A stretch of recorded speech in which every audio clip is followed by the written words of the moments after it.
From the shores of Malibu where the waves are pumping to the Great Wall of China and back to the streets of Salt Lake City, Utah, where the UFC is coming. We are live. This is It's Time Radio, the show where we talk about what you think about, but may be afraid to voice. Do not worry. We will voice it for you. We talk about everything on It's Time. No holds barred radio, folks. Politics, film, sex, drugs, rock and roll, TV, and of course, our beloved UFC. And here I am with my co-host, TJ DeSantis. TJ. Another week gone by, another week of life. How are you? I'm good. How are you, Buff? I'm good. I've been busy, as you've been busy, as everybody out there is busy, trying to maintain our lives as we see it fit. But it's been a busy week. Yeah. It looks like you're doing filming for something or other. Yeah, there's a very large company. It's the largest mortgage company in Canada. It's called, I'm not supposed to say what they're called. Okay. Well, don't say what they're called yet. It's okay. It's Dominion Lenders. Okay, they're a big company, so I'm doing a series of TV commercials for them. Oh, cool. And it's pretty cool, very funny. You know me, I love being self-deprecated, making fun about myself, and right.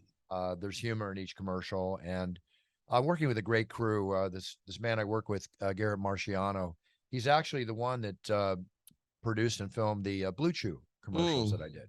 And you remember how funny those were, right? Right. Yeah. Well, I thought they were funny. They were funny. They were funny. So he's keeping me busy. After the show, I got to head out to Burbank. Going to shoot into the evening, and then tomorrow leave for Salt Lake City for the big UFC. And that's great. Big UFC. Yeah, no, Usman fighting. We're getting now to that sort of territory where, I mean, people have been entertaining the idea that he's the greatest of all time when it comes to welterweight for a while. I don't think he's quite there yet, but every time he fights now, you're taking more and more notice because I think, he's one step closer to maybe laying claim to that throne. I don't know if we're there yet. I don't know necessarily what he has to do, but maybe it's just because George St. Pierre was so great to me, Bruce, that I have a hard time seeing Usman surpass him, but he's doing everything right thus far. I was just about to say, we're talking about GSP. So, you take GSP's crown if you want to say that he is the greatest of all time. I sometimes have a hard time saying who's the GOAT, because I believe there's a lot of goats. Right. Yeah. A field of goats. Right. I mean, there can be a pasture of goats, right? It doesn't have to just be one. Absolutely. With respect to all these great fighters that have stepped into the octagon and put their blood, sweat, and tears on the octagon floor. We got to give them all credit. But Usman is amazing. As far as this rumor and this about him moving up to light heavyweight, right? Middleweight, rather, 185. But then somebody mentioned light heavyweight, and I'm like, please calm down. Okay, let's move up one division at a time. Let's move up one division at a time and see what's happening. But they always say that to a certain extent about the goats of this world, from John Jones to GSP to Habib to you name it. Right. And again, there we go. I just laid out three goats, right? Right.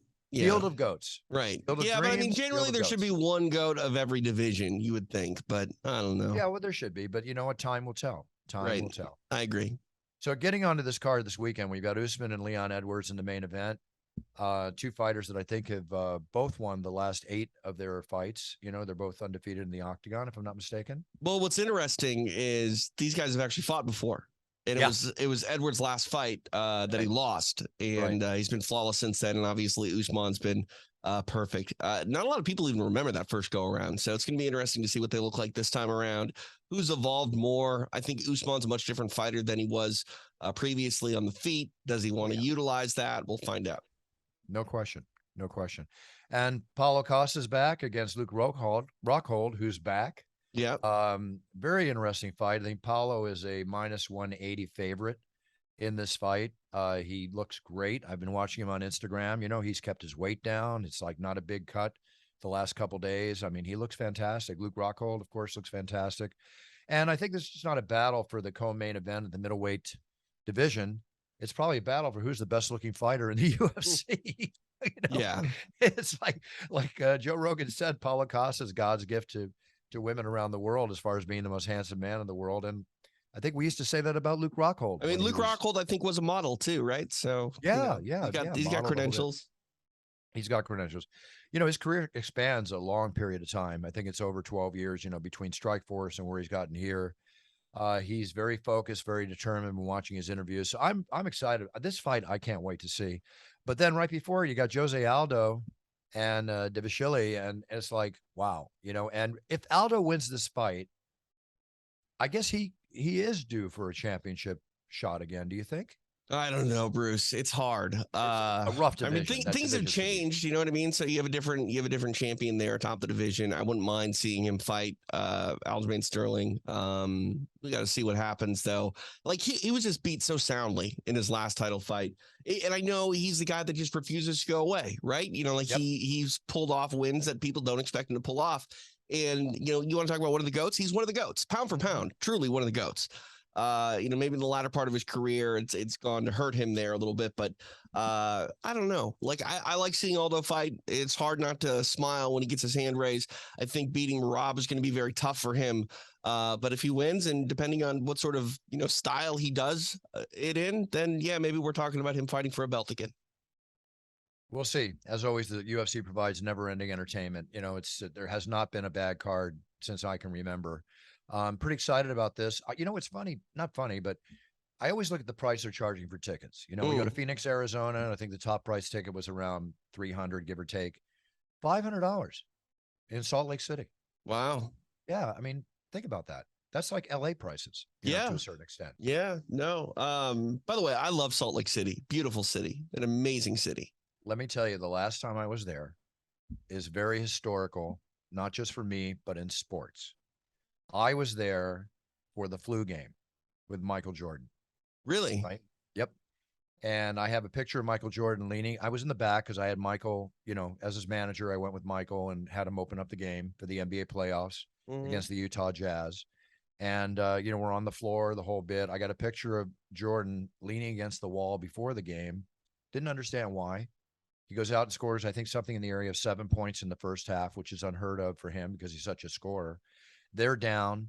He goes in the locker room, comes out, scores over 40 points, and they win the NBA championship. It was one of the greatest single man performances on a team that I have ever seen in my life. And get this, TJ, I got a ticket for the game signed by Michael Jordan, and I didn't keep it.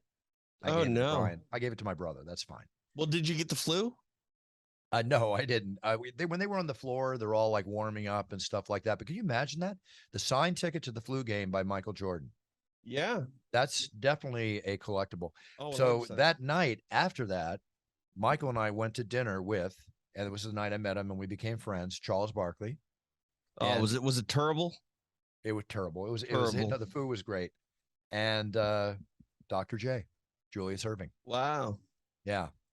A lot of fun evening. Very memorable trip for me. That's awesome. I look back at my career and things that I've done. It's like I said, I'll always be the first one to cash the paycheck at the bank on a Monday. But these memories go far beyond. They're priceless. Anything. They're priceless. All right. Speaking about prices, we got to talk about some serious stuff here. All right. This whole thing, what's going on in the world with global warming issues, TJ, it's becoming almost biblical. You know what I mean by that? What's up? It's just the things that are happening. The California oak fire destroying, 18,000 acres near Yosemite, Los Angeles.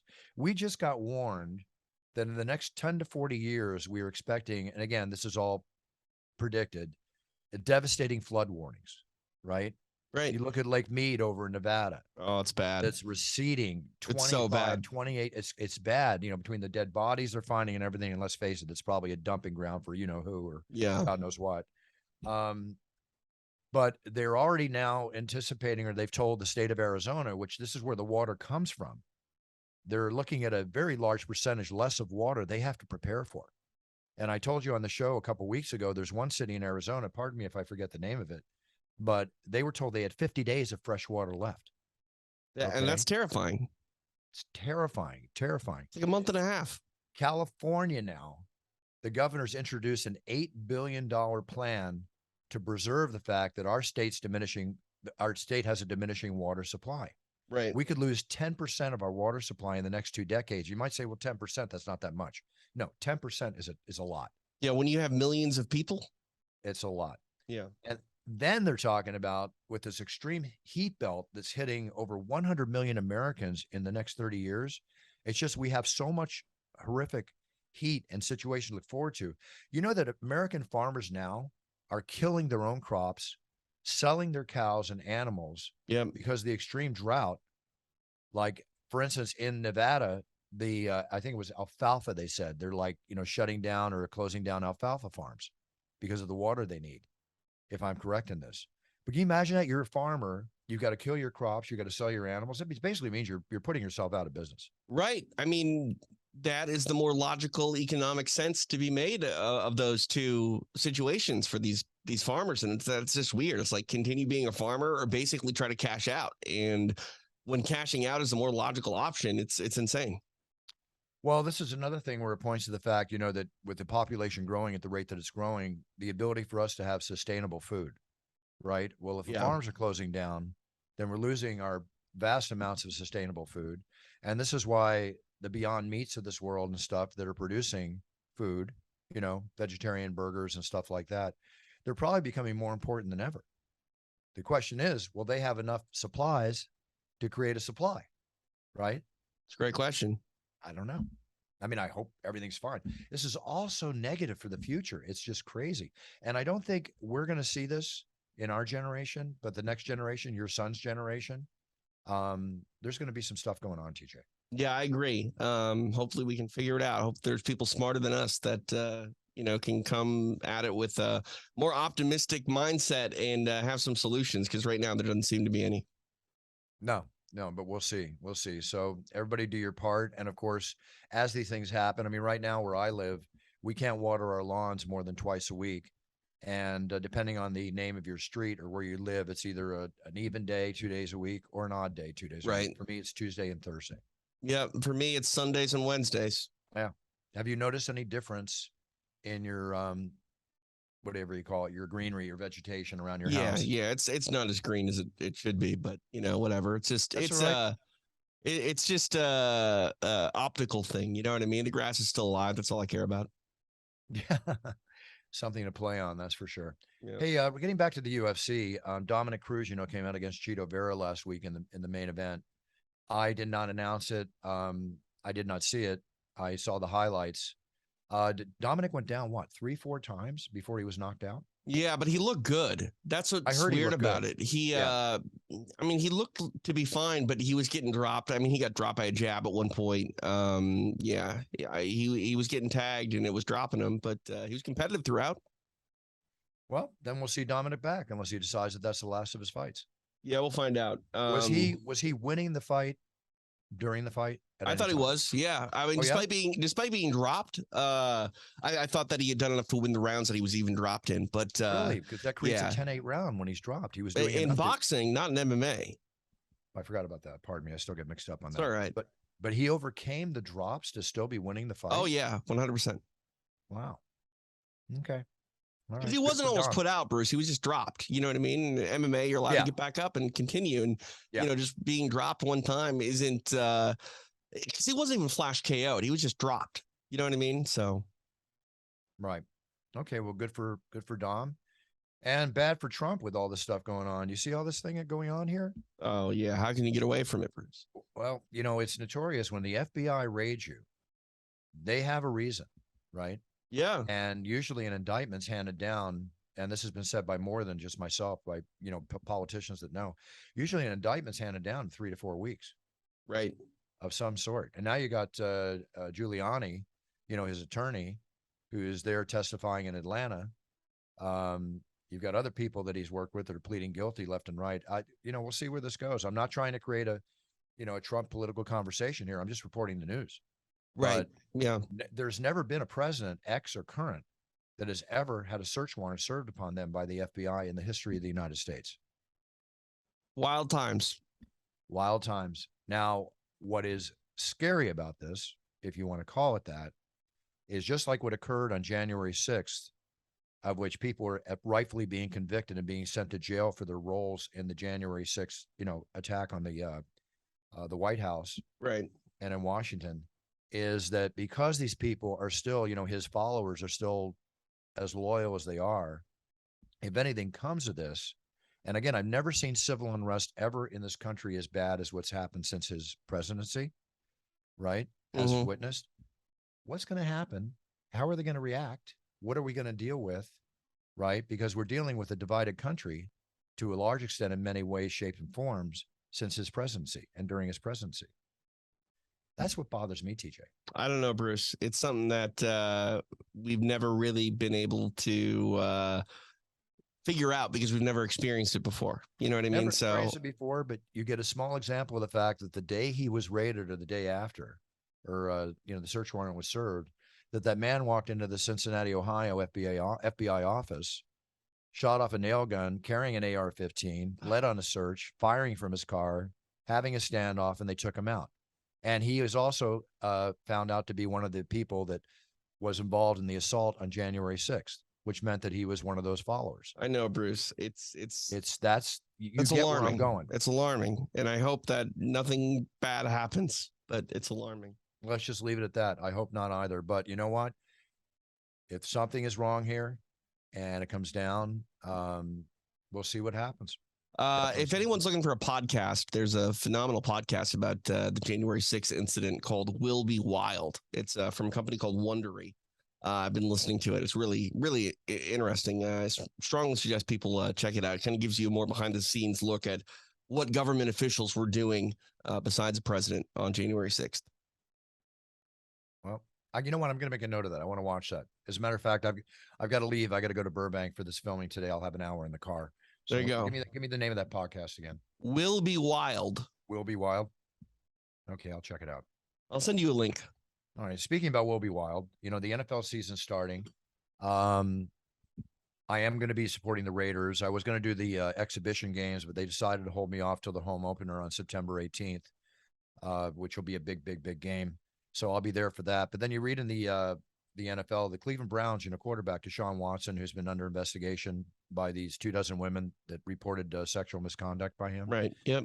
So he's now been fined $5 million, and he's suspended for 11 games without pay and fined $5 million.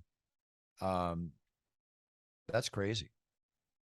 But you know what? Again, you play, you pay, right? If that's the case. So I'm not going to say anything. I'm just reporting the news here. But these are serious accusations going on. So now in the other world of sports, I feel really bad about this, TJ. Did you read about this Little League World Series player who fell out of his bunk bed and he's in critical condition in the hospital after falling out of his bunk bed? Oh my God, no. Yeah. I mean, I know things happen every day, but there's something about this that just it's horrible. I can't tell you how many times I've fallen out of my bunk bed. I had bunk beds too, and I fell a couple times too. But you know what? Listen, you can fall 3 feet and hit your head wrong, and God knows what can happen. Of course, right. I just want to send my best wishes out to this young boy. He's a 12-year-old boy. Can you imagine how between his family? Can you imagine how happy he looks so happy in this picture? How happy this young boy is to have made the Little League World Series. Yeah. That's a big deal. It is. With dreams of becoming a professional baseball player, maybe as he gets older. Right. But he, his favorite Major League Baseball player sent him a video message. He's under sedation. Let's just send out our best feelings and prayers to this kid and hope he gets out of this. Seriously, get out of it 100%. Now, otherwise in sports too, Wayne Gretzky, his name keeps coming back in the news, but for the wrong reasons. He's being sued for $10 million. Okay. What happened? He represented a weight loss gum. You know how you drop weight by losing whatever. Sure. So an individual now is suing. This is where you got to be careful. Even in my position, when you represent a product, you have to have in your contract, right, that you're a spokesperson. You're a spokesperson, but that you're not liable for any. Right. The company's not yours. You're not making claims. Exactly. Well, that's where you got to be careful in the claims that you are making. Right. But this guy, the man is suing the hockey legend, claiming that Wayne Gretzky said he lost weight by chewing this gum. So now the guy's basically suing him for $10 million because anybody can sue anybody in civil court for anything. Right. Yeah. So the plaintiff, the guy is Steven Sparks. He said he created a natural gum to manage weight and called it OMG gum. And then he was hired by, Wayne Gretzky's wife to be a spokesperson for the anyway, it goes on and on and on. So Wayne's back in the news for the wrong reasons. Oh my gum. I think the last time I read about, oh my gum. I think the last time I read about Wayne being in the thing was when his wife was involved in all that gambling situation. Do you remember that? Vaguely. Yeah. Yeah. Where she was she liked to gamble. So, okay. Like you do. Well, yeah, but within reason. I mean, Charles Barkley likes to gamble. Yeah, he gambles. I don't know where he gets all that money, but he gambles. I know where he gets all that money, but Charles, watch out. I've been with Charles. Okay. I've been with him at the roulette table. Yeah. Where he's betting 7 numbers at 13,000 a number. Oh, I my watched him win God. $500,000 on his birthday. It was his birthday. We were in the Dang. high level pit at the Mandalay Bay in Vegas. So $500,000. well, he was down, but he won it all back. Right, of course. That's crazy. And roulette being the fun game it is aside from betting on black and red, is the worst odds in the house. Right. You know, Yeah, it's like you're 1 in betting on the 36 or numbers. something. All right, I want to go over a couple of passings here. Of course, you probably heard that Ann Hesh, died from that horrific car crash that she was involved in, whether she was under substance, had her affected by the substances that she was on or whatever, but they figured that she died from smoke inhalation because part of her body was burned in that crash, as well as the house she crashed into. So with all that being said, condolences going out to her family and loved ones too. Yeah. But somebody very, very special to me passed last week, a legend both in wrestling, in judo, in mixed martial arts, because he was one of the original mixed martial artists ever, and a friend of mine for many years used to come to my house to play poker with me, wrote about me in my book as I wrote about him, Gene LeBell, judo Gene LeBell. Yeah. Yeah. I got news of that, and there's certain people that pass you just emotionally feel for, and I got very emotional over that one because this guy was a great guy. Understood. Yeah, he was he was a judge in the state of California. Had close ties with the whole Gokor crew. Ronda Rousey, Carl Parisian, Manvel Gamburian, and also a guy that even if you don't know Gene, you probably saw Gene in a television show or a film over the years because he was everywhere. Everywhere. He was stuntman. Yeah. Right. Yeah. I was watching old Married with Children the other day. It was on one of the television channels I have, and sure enough, there's Gene in the background. Gene in the background. If you look at the old Wild Wild West, the Conrad series, I don't know if you ever watched that. It was one of my favorite shows. He was back in that. Gunsmoke. He was in everything, man. Everything. So he's a legend. He's a legend. Long live the legend in our hearts and minds. And my sending my love, my best wishes. His wife Midge is a wonderful woman. I used to cut a rug on the dance floor with her when we were at events together. I hosted the roast, or the honorarium roast for Gene LeBell that was televised. I was the host of that back when that happened. I have a lot of great experiences with Gene. And of course, when you ever asked Gene about Steven Seagal, you know what his pat answer was? What? Steven Seagal was a great man and was a fine man and a great actor. That's what he would always say. But you know why people asked him about Steven Seagal? Because he choked him out on the movie set. I remember that. Yep. Yeah, when Steven was saying, nobody could choke me out, this, that, and the other. That story's gone around. If you ask Gene about it, that's the answer you get. But Gene, in private, and I'll just keep it that way, told me exactly how the story went. So we'll just leave it at that. Gene, you're a legend. You're in my heart. You're in the clouds. And I just wish you all the best, my friend. And Midge, love you, Midge. Wish you the best too. Okay. So Shaq's son, and not to just quickly get away from that. Amazing how the genes carry over, but Shaq's son just signed it's a 6-figure deal, but he signed a 6-figure contract with a league called Ignite. Okay. A summer league contract. Yeah. Good for him. Good for him. I don't know how old he is. How old is he? He's 22 years. Oh, he's 22 years old. It's got to be hard though to fill the shoes, not being figurative or literal, but to step inside the game that your father, is an icon for. It's got to be difficult. But also too, at 22, you would think that it'd be time to get into the NBA, but of course, I guess he's got to pay his dues. Do you know that during his collegiate career, he underwent open heart surgery? Who did? He averaged 2.6 points, and I'm reading this, 3 rebounds per game throughout his collegiate career, but he underwent open heart surgery while at UCLA, endured multiple foot injuries, including a stress factor while at LSU. Shaq? Or his son? No, his son. His son. Oh, I didn't even know that his son played college ball. Yeah. Yeah. Well, LSU is where Shaq is from, so obviously his son went to LSU too. But I thought you said UCLA. Says here, secondary contributor for UCLA 219-20, transferred to LSU and then Okay. appeared in 24 combined games for the Tigers during the 2 seasons he was there for. Got it. Wow. Well, cheering for this kid then, honestly, Yeah, to obviously go coming through through all that that to get to that adversity. level. Yeah. Yeah, for sure. Collectible time. Prince Harry, do you remember that Of course. Vegas romp he had, Yeah. where they talk about it? This is crazy. The underwear that he wore that night is up for auction. It's received a $250,000 bid. Okay. It's the auction of the underwear he wore from his strip billiards game when he was there. Okay. So it's supposedly an ex stripper, dancer, whatever the proper term is, Carrie Royale, she got a hold of the undies. So it went from 16,000, right? Opening bid of 10,000, rose to 16,000 before a strip club owner from San Diego called in the bid for $250,000. That's crazy. Okay, go figure. I mean, seriously, really? Yeah.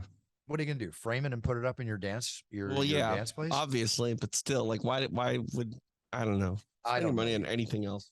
I don't know either. We read about these paintings and stuff. I talk about them all the time. How they find them in closets, they find them whatever. But there was a drug raid, okay, in Iraq of all places. Okay. And in the drug raid, okay, they basically found a Picasso. The Picasso they found is worth in the area of $28 million. Oh my God. Who gets that? Seriously, wow. Who gets so is that? it stolen? Yeah, well, let me see here. I don't know, but I guess I should know. The drug raid was linked to many crimes, including murder, theft, kidnapping, rape, gang formation, corruption, family disintegration, yada da da da. And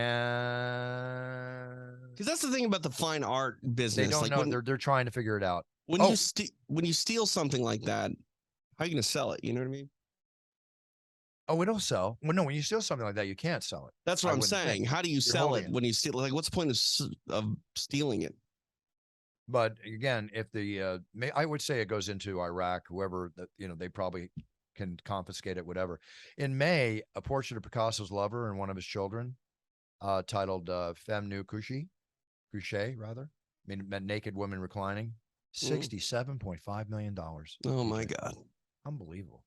No, I mean believable, but just crazy stuff. It's unbelievable to me.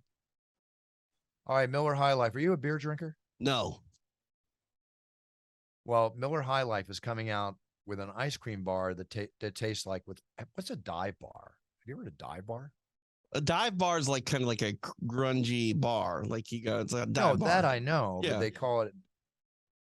Oh, okay, yeah. Okay, that's what you said, right. So in honor of the institution that is dive bars, like you just said, right, yeah, they're coming out with the 100th anniversary of the ice cream bar, called the Ice Cream Dive Bar. Okay. And it's infused with High Life beer. Gross. Plus a peanut swirl to reflect the peanut shells that are always found on the floor of these dive bars. Right. A bit of tobacco smoke flavor, as well as a caramel swirl and a sprinkle of carbonated candy and a dark chocolate dip, dipped in chocolate. No, thank Honestly, you. This is something I will not be eating anytime soon, if ever. No one wants to eat that. Is that enticing at all? No. Tobacco smoke flavored? Get out of here. So, TJ, do you take naps? Yeah. Actually, just took a nap right before we got on the air. Okay, good. And I think naps are great. I mean, I like to meditate, but it's, which still gives you the power. I'll give more so, in my opinion. People out there that like naps, you should definitely check into meditation. You can get a 45-minute nap or equal to like a 2+ hour nap in like 20, 30 minutes of meditation. I'm just not smart enough to meditate. Well, when you do feel like you're smart enough, you should try it out. Okay, here's the funny thing. And this is not funny, actually. People that nap are regularly linked to high blood pressure and strokes. Now, doesn't that kind of go against what you think a nap is all about? Well, now I'm starting to wonder if people need a nap or if they're just dying. Because if you're taking a nap, you'd think they'd be lowering that stuff. People who take naps on a daily basis are 12% more likely to develop high blood pressure and 24% more likely to have a stroke compared with people who never napped. That's alarming. Maybe I need to stop taking naps, Buff. You tired, you got to take a nap. But Well, this is a study that Maybe was it's done tired with because I'm dying. this was a study that was done with 360,000 participants. Wow, that's a So lot. this is no idle study. It's a lot. The thing that makes me, who the heck comes up with these studies? And think about 360,000 participants. That study probably cost $500,000 or more, or $1 million. Probably, yeah. Yeah. I mean, that's an alarming number, to be honest with you. Very alarming. All right, let's go into a little trademark law here. Mattel, Nicki Minaj, is that how you say her name? Nicki Minaj? Yep. Okay. So she came out, and give me your first impression on this. She came out with a product called Barbie-Q Honey Truffles. Okay. But spelled Barbie, Barbie. Yeah. Well, You're going to get sued for that. Yeah, who do you think owns Barbie? Yeah, you're getting sued for that. Yeah, it's the Barbie trade. How can you do that and not do your homework? No, you're getting sued for that. Rightfully so. She is getting sued. Mattel is suing her. Yeah, rightfully so. Yeah. So they're suing it down. And you know what? From my knowledge, and, I wish her all the luck, whatever. But I mean, not just her, the people that were behind this, because I'm sure she signed on, whatever her situation is. Do your homework. Seriously, do your homework. Now, why would, because it's barbecue. Instead of barbecue honey truffle, they made it Barbie-Q. Right, of course. I get it. But not smart. No, you're infringing. Not smart at all. Not smart at all. Totally. TJ, what's up with you these days? I got extra rounds today with Jens Pulver, hanging out with him, former UFC champ, getting ready for the UFC coming up Saturday night. That's exciting. That's exciting. We need to get Jens on the show. Jens Pulver, actually we would. People would probably enjoy talking to Jens. He was one of my favorites back in the day. God knows I announced many of his fights in and out of the UFC. Because he actually fought in one of Dan Lambert's American Top Team events down in Florida. The AFC. That was the event, if I remember correctly. No, I did two of them, but one of those events was when they asked me to introduce O.J. Simpson, and I refused. You remember that story, right? Yeah. I told him, you ask me again, I'm going to walk off, get another announcer. So I'm sorry if the listeners out there don't understand why I wouldn't announce him, but I don't think I really need to go into it personally. So TJ, this big thing is in Paris. This is a big show. Now, what I learned about the Paris show, which is on September 3rd, there's 15 to 17,000 seats sold out, TJ. Right. Sold out. Yep. There were 204,000 requests for tickets. Wow. Most requests ever in the world for a single UFC event, ever. Well, this is one of the last big places to fall. For a long time, they had mixed martial arts illegal in the country of France. So not surprising that it's a sought after ticket. Very historical ticket. Very historical show. And again, we'll talk about it more before I take off. We'll have a show next week. That week, I got to leave on Tuesday, so we probably won't have a show. But Cyril Gane and Tui Tuivasa. I'm sorry I'm giggling, but there's something about that fight. I just can't wait to see it. Oh, fireworks, pandemonium. Can't even wait. It's carnage, mayhem. Swinging for the fences, mayhem. It's going to be awesome. It'll be interesting with Cyril, how he moves, the way he moves around the octagon, how Tui can cut him off and try to position him, against the cage or center to, throw his punches. Another big fight that night is going to be Marvin Vettori and Robert Whittaker. Yeah. We've been waiting for this. I think this is going to be a heck of a fight. I like it. I like it too. Robert, please stay healthy. Please stay healthy. We'll go over more on that card, but I'm very excited about this card. I'm definitely going to be introducing the show in French. Definitely going to, pay homage to the country. Yeah, I do. Listen, when have you seen me go to another country where I haven't opened up in the country's foreign language? No, I know you always do. I'm just saying. Yeah, I do it everywhere. How confident are you with your French game? Not a problem. Studied French as a kid. Nice. I don't know any French. Qu'est-ce que c'est voulez-vous de souffler au fromage? I can get it down. No problem. Okay, whatever you say, Buff. Well, actually, I've had training this last week and this week because the commercial that I'm doing for the Canadian group, I have to do them in English and in French. Okay, nice. So I got to film two there's one commercial, but each one's in a French and American version. So I've been working on my French, but my warm up is that gets me going. As far as French goes, I'm really into their fries, toast, and kisses. What how about French hamburgers? They always come with an egg. I've never had a French hamburger. I remember when the beginning of Pulp Fiction, when Samuel Jackson was telling John Travolta about the McDonald's burgers, Royale with cheese. Royale with cheese, all that. Yeah. It'll be very, very cool. Very cool. Let me see one thing. I want to make sure I have this all down. By the way, the man Dan from Memory Lane wants to come back on and talk some collectibles, because the sports collectibles are really just going crazy. Sure. Crazy. So I think we should have him back on again.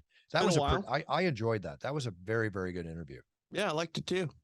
And we talk about it. We talk about it all the time, these collectibles. And have you is your son into the baseball cards or collecting? Not really. No. He's more into those Funko Pops. Oh, the little figures, the pop figures? Yeah. Like Brandon Marino. Yeah. Moreno. Yeah. I have a pop figure. You want to see something funny? Did I show you the pop figure they made of me? No. Here, hold on. All right. Buffer's going to go find his Funko Pop.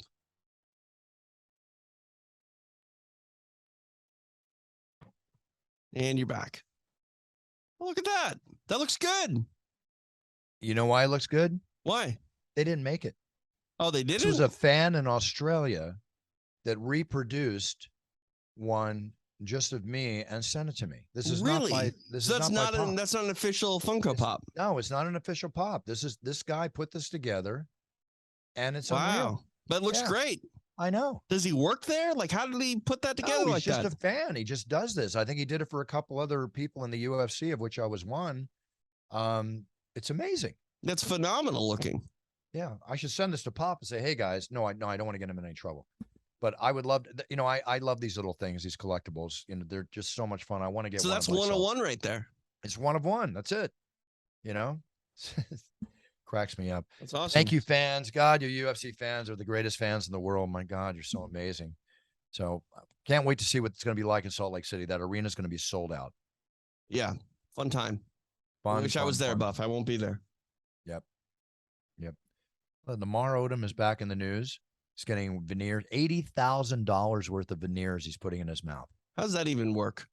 $80,000. They don't cost that much. Let me just see one thing here. Veneers are usually they're around $2,500 each. So yeah. 80,000 divided by 2,500. He's getting all 32 teeth done.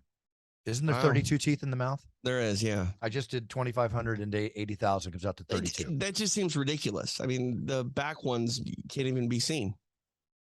Usually, when they do veneers, they usually do the 22 teeth he's getting done. So he's getting charged a lot.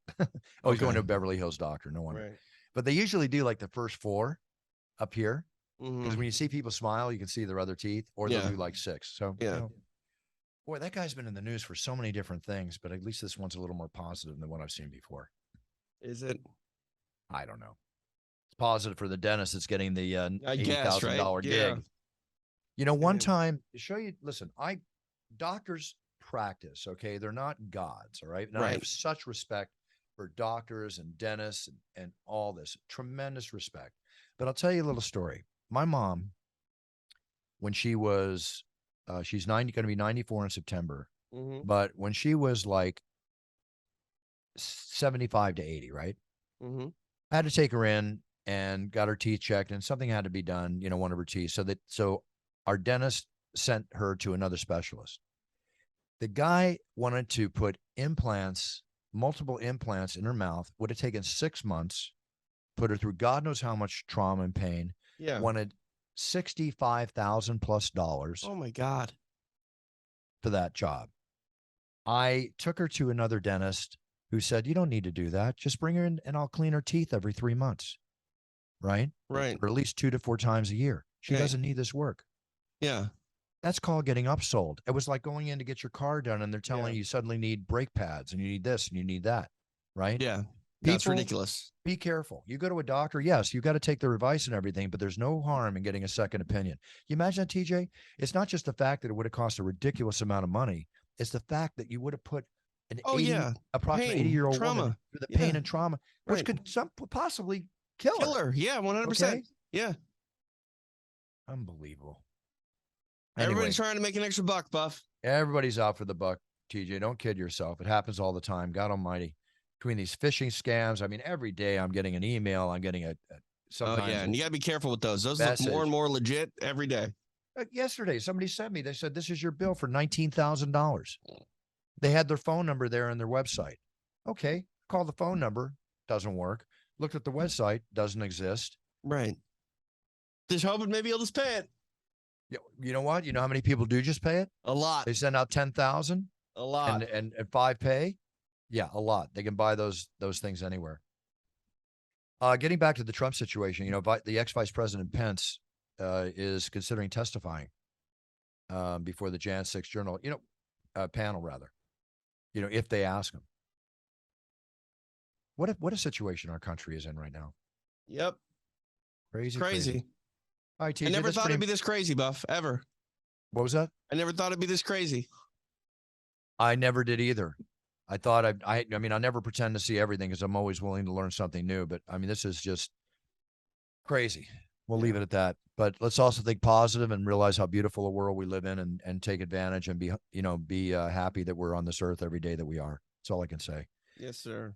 TJ, let the audience know what's up. It's time for me to go. I got to get on set and finish filming this commercial. Yep. Well, like I said, today is, what day is it today? Is it Thursday? Thursday. It's Thursday today.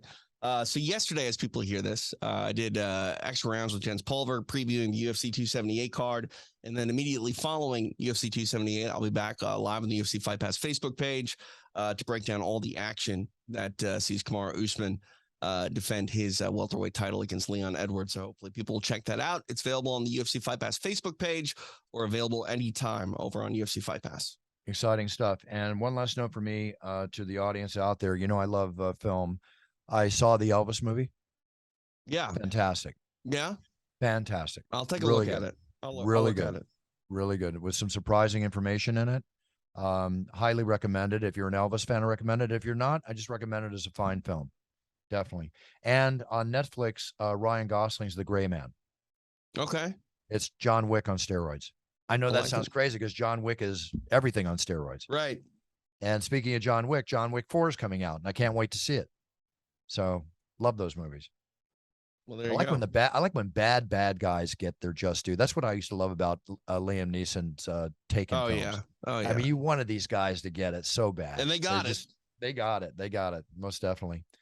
All right, TJ, let me go play a little Hollywood here for the day, and then leave tomorrow and play a lot of UFC for the weekend, and then we'll be back next week. And I want everybody out there to enjoy themselves. TJ, have a great week. I will see you from the Octagon yourself while you're doing your round show. I'll see the audience and our fans from the Octagon on Saturday. Don't miss this show, everybody. This is a heck of a pay-per-view. It's going to be awesome.